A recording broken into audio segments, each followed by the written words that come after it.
I did want to talk about the Colorado Buffaloes because, here we go. Dude, I've never seen like a story so big. It's big. Like, it's big. So fast. Yes. And I didn't make set plans to even watch the Buffs game on Saturday. I was like, I want to try and catch some of it because it's going to be interesting. Deion's there. Deion Sanders. They revamped the whole program, brought in so many new players through the transfer portal. And they're playing TCU, who was in the championship game, right? They got their ass kicked by Georgia, but they were there. They were there. And Carmi and I were running some errands, so I missed like the first quarter. I had to get a new TV to watch football on. I'm working out. I put that CU game on and just get into it. Just get into that football game because it was crazy. There was like no defense. So CU would score, TCU would score. Then CU would score in even crazier ways. Then TCU would score.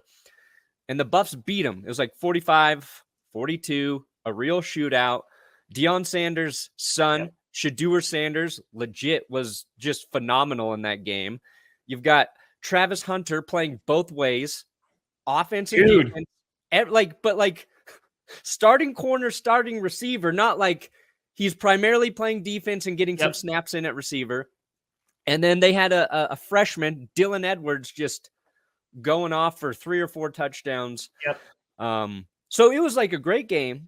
And then afterwards, Deion started talking shit to reporters, like calling them out. Anybody who like doubted them, calling them out. So it became this other big story on top of, whatever. But it was like Saturday into Sunday, my Twitter timeline was just CU Buff stuff.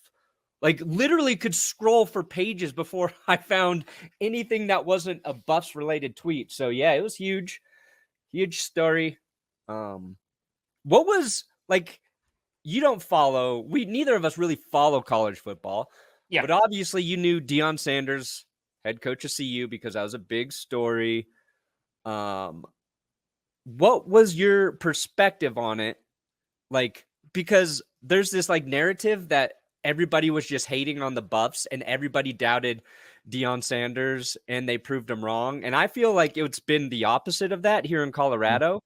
But I'm like, maybe I just follow it too closely, where I felt like there's a ton of optimism and people were excited that Deion was here. We're excited of all of the dudes he brought in to play football. But it shifted to this thing where it was like, nobody believed in this team and they proved all these idiots wrong. Like, was it been on your radar at all? Yeah. So I feel like, as someone who watches zero college football, the only time I watch college football is in preparation for the draft. When the regular season ends, I'm like, okay, time to go look at prospects, and I'll watch tape and all that great stuff, right? But the controversy that I heard was over the portal. Like, that was like the big thing, right? Because it's like, oh, like all these students are just gonna like transfer to like this one place, and like it's where they're gonna get a ton of money. That's where like I primarily started to like hear. I was like, oh, okay. Then I heard about Deion Sanders, and I got glimpses of it. Like, I know that he was like overhauling the entire program. What he was doing was like controversial, or, kind of just very different, to say the least. And so I will be very honest. Like, I didn't really know about the haters, doubter kind of aspect, from being like, oh, he's going to destroy it. Cause like, I just wasn't plugged in enough to it.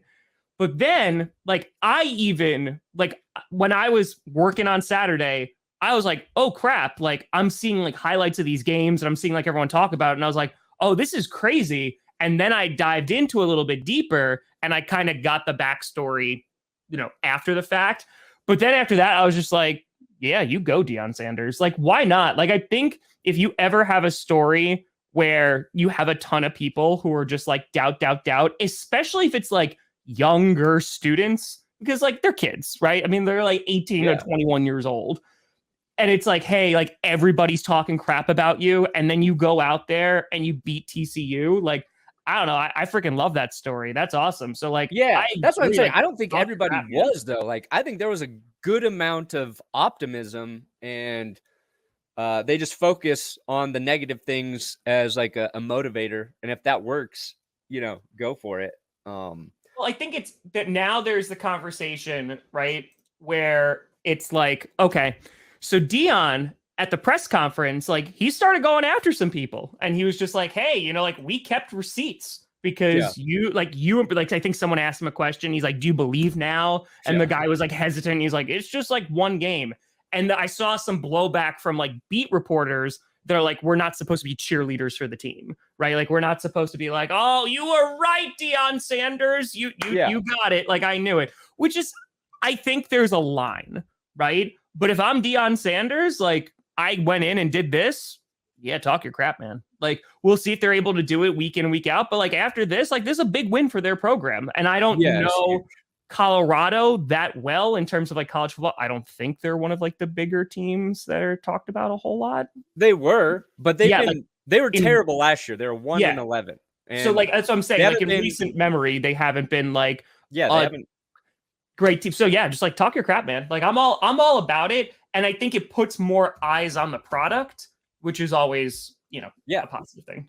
they haven't been good for a while, and you know the risk when you win like that, and then you come out guns a blazing, like talking shit right back to all your haters. Like they have a big game against Nebraska this week. If they lose this week, then it's just like the backlash from all the people you were trying to Oh yeah. silence is going to be even worse.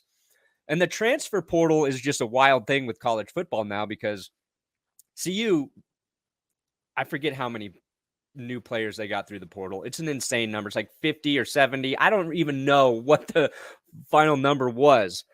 And I think the weird part about that is it's college kids, right? Yeah. So in a football sense, it makes like total sense to be like, yo, we can get a better roster like that because I'm Deion Sanders. I have like that sort of Yeah. sway. But it's also, that's a bunch of kids who are going to college and CU playing ball there who have to go find other places to play. That's the weird part about it, right? But like when your team is 1-11 and you overhaul everything, like that makes sense. Like if that happened in the NFL, I'd be like, yeah, like, nothing worked. You literally got to figure out a Yeah. way to be better. CU had 400-yard receivers in that game. And I think Yeah. somebody said they had like 200-yard receivers all of last season. So it was like an insane sort of thing.